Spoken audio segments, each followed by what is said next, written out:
Allora, innanzitutto in questi giorni i cittadini stanno valutando i danni e con i danni vedono che le proprie abitazioni sono state danneggiate e c'è da smaltire una certa quantità di inerti. Allora ETRA ha attivato un servizio di raccolta porta a porta, quindi non serve andare all'ecocentro, ma basta telefonare al nostro numero verde che possiamo trovare nel sito o nelle bollette e prenotare il servizio di asporto degli inerti.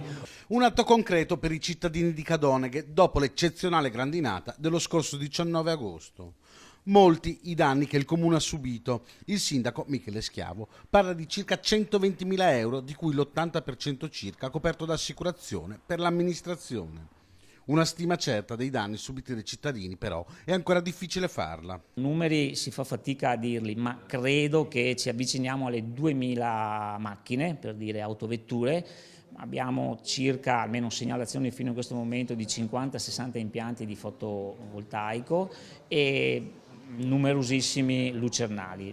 ETRA però si impegna anche ad aiutare i residenti di Cadoneghe con lo smaltimento dell'amianto. Un rifiuto questo speciale che va smaltito con particolari accorgimenti e per questa frazione di rifiuto ETRA viene incontro ai cittadini attraverso un contributo pari al 60% della spesa fino al tetto massimo di 600 euro per famiglia. Sul sito del comune e di ETRA tutte le indicazioni per i cittadini che hanno subito danni.